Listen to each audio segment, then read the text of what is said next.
history of light. This is a presentation I actually really enjoy doing because it gives us a chance to think about the larger context of the work that we're doing. Typically, I have the opportunity to speak with our interns as they're coming in, and some of them are returning interns, and some of them are brand new interns. They've never been at the company before. They've never had a chance to really understand and see what it's like to work for a utility. And admittedly, before I came to the company, I was a ComEd customer, but even I wasn't fully aware of everything that goes into our industry. And we're looking at just a tiny slice of it. We're looking at light. And of course, our namesake, Thomas Edison, had a profound impact on the history of light. So we're going to go ahead and get started. And I'll pose a few questions. Some grounding rules here, grounding thoughts as we go through the presentation. Why are we where we are today? What drives an economy? And why are we no longer subsistence farmers? Also, what is a subsistence farmer? I'm not in the room with you. Otherwise, yes, you over there? No, I'm not in the room with you. That doesn't help you. The subsistence farmers, well, let's go there first. It's the action or fact of maintaining or supporting oneself at a minimum level. Now, I think, generally speaking, when we talk to our interns, we ask how many of them are interested in pursuing their college education just to support themselves at a minimum level. Very few hands go up. Inevitably, one or two do. Interns, ladies and gentlemen. But this isn't the aspirational goal for most people. We understand that some people are living below this level, but most people don't want to just be hitting a bare minimum. And so when we go back to our core questions, we think, why are we where we are today? And we think about the economy. It's important to think about that bare minimum of existence. So, we're going to take a look at something rather interesting, I think is interesting. Here's our timeline. And this is a picture from 1800 AD, about 200 years ago. And we see, a pair of plow horses, a rudimentary plow, and a farmer trailing along behind them, working his field. Again, 200 years ago. But that looks a whole lot more like this. And this is cuneiform. This is artwork from around 4,500 years ago, or 2500 BC. We see the horses, we see the rudimentary farm equipment, we see the farmers, and the fact that things looked relatively the same for 4,500 years is even more startling when we take a look at this. And this is, 2014, but this is the modern day farming equipment. I mean, we have these massive combines, these automated machines, these granaries, they're going through the fields. I mean, some of these machines today don't even require a human pilot. They're automated farm equipment that will go through and harvest a crop. Well, that doesn't look quite right on this timeline. When we say things looked about the same for 4,500 years, but suddenly in 200 years, things look drastically, radically different. Well, we kind of have to think about what that means. And the reality is, in a lot of ways, for about 4,000 years, not much was changing. I mean, sure, there were some general improvements, but the way that we lived, the way that we traveled, the economy in general, we understood what that looked like, and there were just very small incremental changes. We're in a snowball effect. Things are moving very, very quickly, and they're making radical changes across all areas of the human experience. But when we think back, most people still traveled the same way, by foot, by horses, by boat. Now, there are some small advances in light worth mentioning, and of course, that's where we're going to spend some of our time. So, it's also very important to remember the dark wasn't romantic. We think of, a candlelit dinner. That's not what this was. The dark was oppressive. When the sun went down, it was very difficult to function. Everything stopped. It had to. It was too expensive to keep things lit. Even military fortifications were lit by torches. So when we think about darkness, now we think, it's nice to be in a dark theater, or it's nice to have a, dark, quiet, relaxed evening. But that's not what this used to be. It used to be stagnating. You only had the light cycle of the sun to really conduct business, life, activity. The dark meant things stopped. So let me ask you a serious question, and I know I alluded to this, but back then, where did we get our light from? If you're thinking about this, if you're thinking about those garrisons and those old towns and cities, and for the past 4,000 years, and as we're coming closer to the modern age, our light, well, it came from setting things on fire. I mean, we burned everything. We were exploring to see what burned the longest, what burned the brightest, what was the most efficient, what could we do without. And this is troubling. And we're going to talk a little bit about efficiency, but if you think about charcoaling was one of the first major advances. And charcoaling was a relatively smokeless process, which meant you could have charcoal to heat, to create light. I mean, light is a little bit more difficult. You have to burn something, but charcoaling was largely used in cities. But the efficiency of charcoaling required it was about a 1 to 100 efficiency ratio, which meant if you think about a city being a mile square, they needed 100 miles of forest to get that much charcoal resources to heat their city. It's terrifically inefficient. Now, if you think about what can we do with, the 1 to 100 conversion, well, that's forest. There's a lot of potential there. Rather than just burning it, we could find far better uses for these materials. But by and large, we found animal fat to be the most reliable light source. While charcoaling was great for heating, animal fat burned longer, burned brighter. It didn't smell good. It was not clean. It was sooty. It was greasy. It was dangerous in a lot of ways, too. This was terrible news for whales. We quickly learned that animals that were rich in blubber were great resources for oil, and the whaling industry was born largely due to this. Yes, there was definitely a meat component to this, but whales were sought as fuel sources for a long, long time. Now we're going to look at some numbers.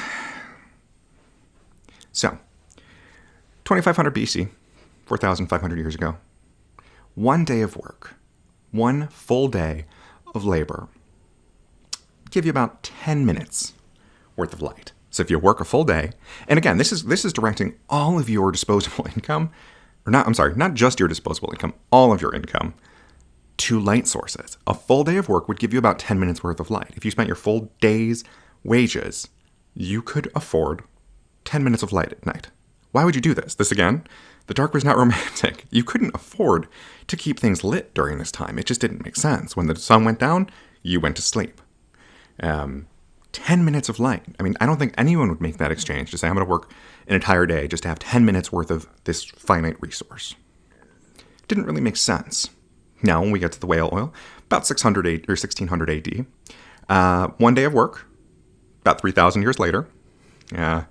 Go ahead and start thinking in your head, what do you think that 3,000 years later, 1600 AD, how much of an improvement do you think we made? Full day of work, all of your income is being directed to purchasing light, fuel for light.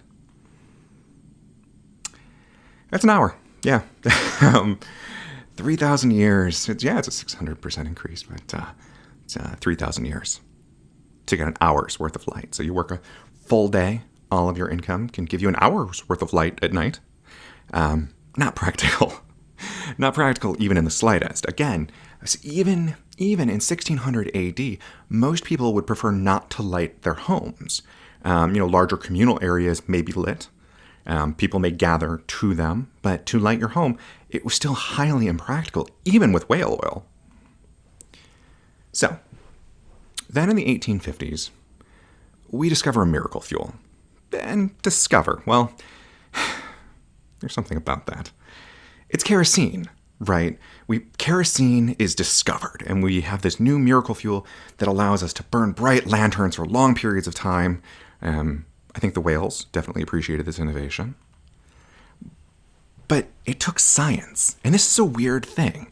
When you talk about discovering something, it shouldn't have taken this long. It's odd that we hadn't really invested as a society, as a culture, in science. Yes, there was research and there was thought and there were academics, but we weren't truly investing here. So we think, why did it take us so long to get here? research. It's research. Until the 1800s, nobody was investing just to experiment and learn. There were definitely practical applications. There were teachers who were teaching theory, but as a society, across the world, it was very difficult for us to invest time and energy into things beyond survival. And yes, I mean, definitely you can think back to ancient civilizations and the great thinkers and the philosophers. I'm not saying that nobody was doing this, but the dedicated input and the dedicated time and resources, that is a modern development. And one might argue that a modern development that definitely was the catalyst for a lot of additional changes. So in the 1800s, we start really looking at how do we change our world? How do we understand our material, physical world around us? And we're going to take a look back at the numbers and see what that translates to. So Abraham Gershner invented kerosene, Canadian chap. He was one of those guys doing science. So one day of work, 1853 AD, Abraham Gershner invented kerosene. Start thinking, what, 1853 AD, we're 250 years past the whales, or peak whale. Peak whale, yeah. And it is now a time of science, a renaissance of science, if you will. One day of work with kerosene as a fuel source will get you about 300 minutes of light, 5 hours. That's actually a considerable increase. It's an exponential increase over whale oil. So let's recap. Let's look back at these numbers and how these fit in to our timeline so far. So, how much light does a full day of work buy you? Well, in 2500 BC, we're burning wood, plants, low-grade oils, getting about 10 minutes worth of light. So, 2500 BC, 10 minutes of light. Let's jump ahead a ways here. 1600 AD, whale oils, the champion of the light source. 60 minutes worth of light. And here comes kerosene. In 1853 AD, about 300 minutes worth of light. And again, when we talk about this timeline and we see that exponential growth, you can see that for a long, long time, the increase wasn't substantial, but all of a sudden, things start moving rather quickly. And this is important. And everybody thinks they know this story. Again, it's our namesake, Thomas Edison. But the next big change in lighting, well, it's the incandescent light bulb. This chap, right here, Thomas Alva Edison, born in 1847. Kerosene was definitely a part of his daily routine, and he began experimenting, innovating, and creating. But there's some things we really need to think about. There's a misconception of the great man, the great individual, the single, developer who did this. We see this in modern companies as well. We think about the huge innovations. We can usually name the CEO. CEOs are wonderful. CEOs are fantastic, and they lead and direct a company. But a company is made up of dozens, tens of dozens, hundreds of individuals, thousands of individuals who are contributing their efforts towards a goal.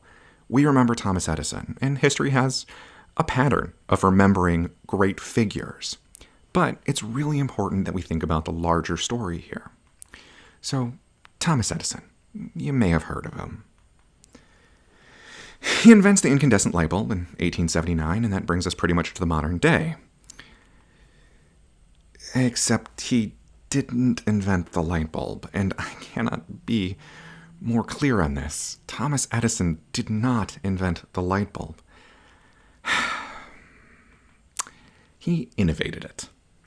And when you think of Thomas Edison, you think of him as, the great inventor, sitting in a lab by himself, coming up with these ideas, the phonograph, the incandescent light bulb. But again, he didn't create the light bulb. Inventors across the world had been tinkering with the idea of an incandescent light bulb, and the theory had been out there for quite some time, even marketed models of it.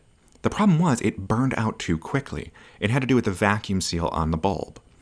Thomas Edison's great contribution is he figured out how to make this more economic, how to prolong the life of the incandescent light bulb.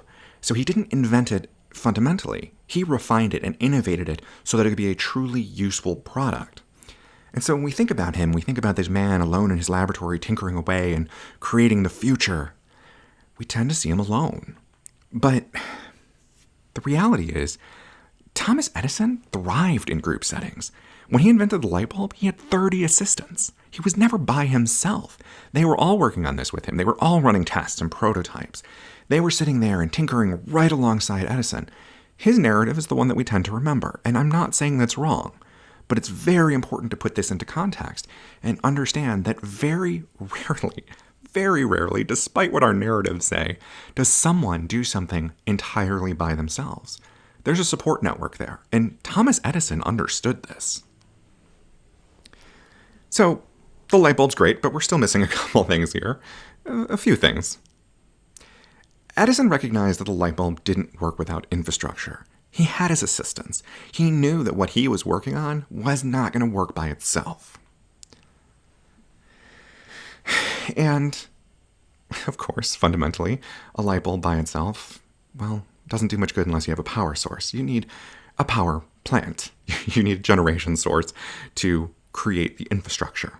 And the power plant didn't look exactly like this. It looked like this.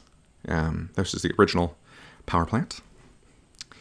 So, 3 p.m., September 4th, 1882. They flipped the light switch at the power plant, but Thomas Edison wasn't there.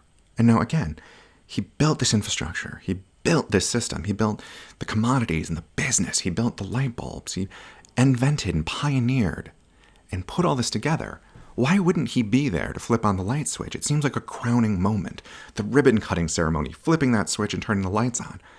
Well, it's because Edison realized that he wasn't the most important place for him to be. To make this a reality, he had to be someplace else entirely. The bulb didn't run on just DC current. He was at J.P. Morgan. He was with bankers who were financing this project, who were helping him make this a reality, who were saying, we're going to invest in you. We're going to provide you the capital. We're going to provide you the cash, the resources, the finite resources to bring this to life, to make this dream of yours a reality.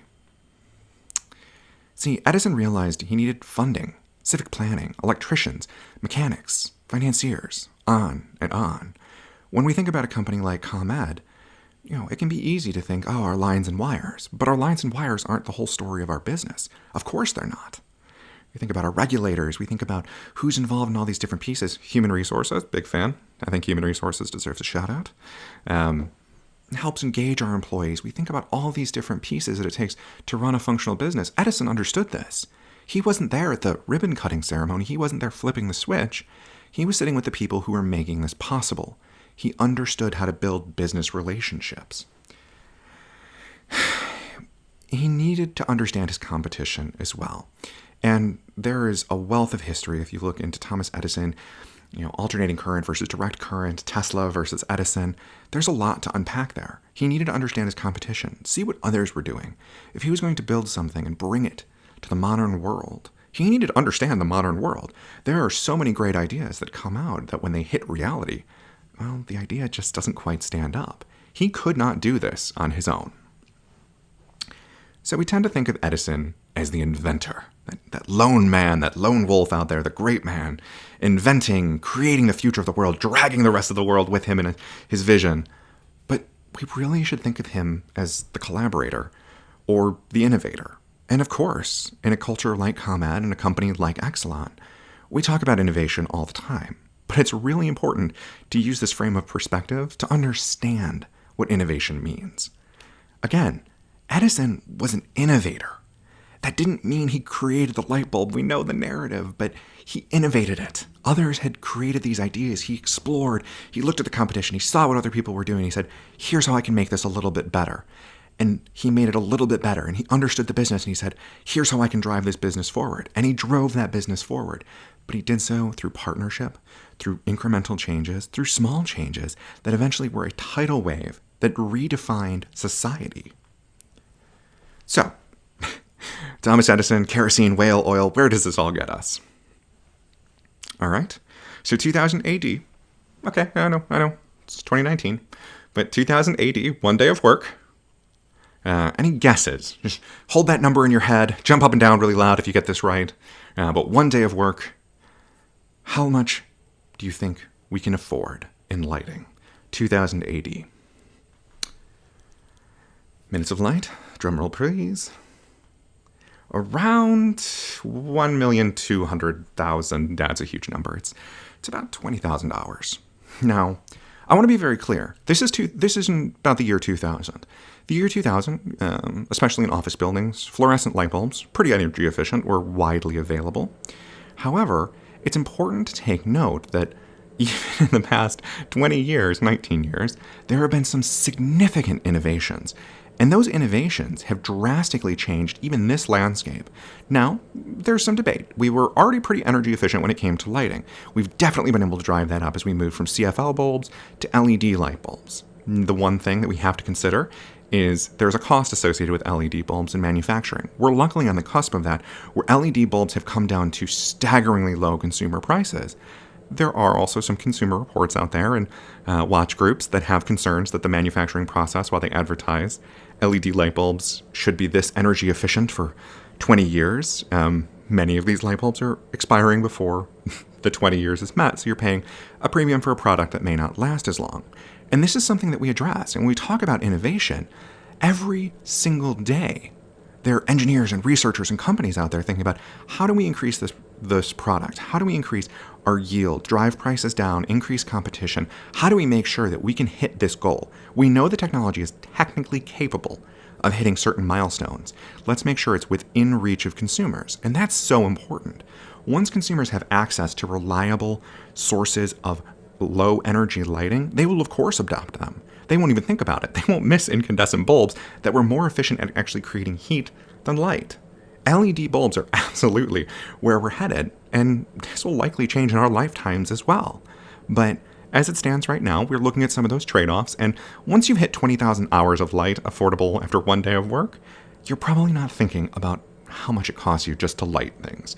Now again, this is not an energy bill. This is not counting your televisions, your toaster ovens, and your microwaves and refrigerators and washing machines. This is just purely light. But that also means you don't think about it. And when you stop thinking about something, you fall into an interesting area. So let's take a look at those numbers one more time. 10 minutes of light, 2500 BC, wood, plants, low-grade oils. Skip a bit, brother, and we're in 1600 AD, whale oils getting 60 minutes of light. We go to kerosene with 300 minutes of light. And when our good friend Thomas Alva Edison comes on the scene and gives us the incandescent light bulb in its refined and innovative form, again, you can't even see the timeline from here. The growth is so exponential that it dwarfs any comparison. It's just barely there. 20,000 hours. And again, when you stop thinking about light, well, that frees you up to do a lot of other interesting things. I would argue that no other single pursuit has yielded a greater impact on mankind. When light was something we stopped thinking about, that was when it truly had its greatest impact. So, we're saturated in light. Light blankets us day and night. Factories are open 24/7. You're able to go to 24/7 Walgreens. You're able to, have intercontinental flights that are lit the entire time. Trains, cars, automobiles. Has a huge impact on our economy. So, why is this important? We're talking about the history of light. We're talking about what got us here. And we're talking about numbers that at this point are so large and continuing to grow, it's important to reflect. Now, key here, the dark is no longer dangerous and oppressive. When you can be out and feel safe and feel secure and understand that light is bringing that sense of security, technology is allowing you to be safe during these times, allowing surgeons to work any time that there is an emergency, that drastically changes what the human race is capable of. And we can spend doing things other than work. We can read, we can talk with friends, listen to music, enjoy flight. When you're not spending all of your money, when you're not a subsistence farmer living at the bare minimum, when all of your money isn't directed just to keeping the lights on, it does free you up to do great things. When we were able to spend less and have more time to dedicate to science and research, the yield from that effort was tremendous. We can also spend more time working, of course. ComEd never sleeps. We know as the storms come in, our employees are mobilizing for that. Our crews are ready. We are monitoring. We are checking at all hours. Our customer service representatives are fielding phone calls. It doesn't stop. But that's by virtue of us creating a society in which we cannot stop. We have the option. When the sun sets, we're not done. For better or for worse. I'm going to say arguably better, but we understand the trade-off. So we light our world night and day. The night does not stop humanity's progress. And we continue to go further and further. We're able to take deep-sea submersibles into the darkest depths of the ocean and shed light on things that haven't seen the sun. Capturing this and bringing this back, we're able to explore in outer space. We're able to take all of these ideas, but we're also able to, right here, make a difference. ComEd, we power lives. That's not just a credo. That is such an important saying. We power lives means every single piece of that. We're powering that. Your cell phones, your TVs, the conversations in the coffee shop, the universities, the research laboratories, the manufacturing plants. We're a piece of that. This progress is tremendous. And it leads us to our kind of final thought here. Efficiency. We occasionally get caught in the game, and especially when we communicate to customers. Energy efficiency is about saving money. Energy efficiency. You look at an LED light bulb, it tells you how efficient it is and how it translates into saving. But I think it's important that we realize that efficiency isn't about doing less. Lighting becoming more efficient, it's not important just because lighting cost less. It's important because when that cost less, when we stopped thinking about that, when that wasn't our singular goal, we could do so much more. We could spend time thinking and researching and learning. We could just have more time to do other things than work just to have light. We could spend more money. We could save more money. Businesses could stay open longer. Workers could work longer. We could build technologies that went faster and further than we've ever gone before.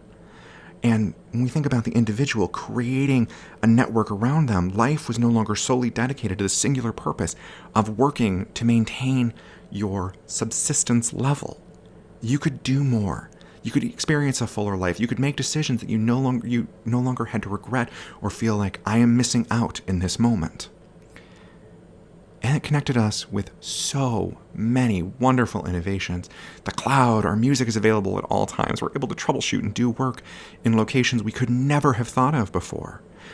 We see these technological innovations happening across our business every single day, and we can take for granted that we have a supercomputer in our pocket, but that computer connects us to a world of information and problem-solving opportunities. And it connects us to our colleagues. When we're more efficient, when we have to spend less time doing things and focusing on things that don't matter, we can spend more time nurturing those connections and relationships that do yield value. We can spend more time developing talent, increasing our customer impact. And yeah, light. Light is at the core of everything we do. We can keep the lights on longer, period. But we can also go outside. This means we can enjoy the daylight hours and not contribute every waking moment to work. The daylight can be a time for leisure. We can work when it's convenient. We can do what needs to be done when we would like to do it, and we're not held to a solar light bulb. So, efficiency should never be about less. I know it's a thread that we pull on a lot. We talk about saving money, but the whole point of saving money is that you can do more with that. Save time so you can do more with your time. You can be present. You can make it to that basketball game. You can be there to see that friend. We want to have more. And I think that's a very important narrative for us. And so when we think about the history of light, a lot of this is about how we spent less money on lighting sources. And you saw those charts, and you saw the exponential growth. But it's not about spending less. It has always been about doing more. What does it enable us to do when we spend a little bit less here, a little bit less time, a little bit less effort focusing on the basics? We can redirect that energy, that time, that focus, that money into things that are going to drive the future. Innovators, every single one of you, are looking at these smaller issues and these minutiae of the day and optimizing and streamlining and becoming more efficient. You're working as teams and partners, and you're building the future of this company. And so the history of light is perfectly that narrative. It's powerfully that narrative. We can look at this and say, we came from here, and look how slow things were for so long. But this pursuit of light, this pursuit of lighting our world to the point where we don't have to think about it, has let us do everything. So, I hope today's presentation was enriching. I hope it gave you a larger perspective for the work that we do, or even just a different perspective in the daily tasks that we still have to do. And again, innovation is not about one great person or one great idea in a moment in time. It's the culmination of all of these great ideas progressing towards the next great idea. Thomas Edison was a wonderful inventor. He was an inventor with a team. He was an inventor with a network. He was an inventor who understood how to make things happen. Every single one of us can do this. So the history of light is the history of us. It's the history of our company. I think it also is a roadmap to the future. Again, efficiency is about more. And that's what we're capable of. Thank you.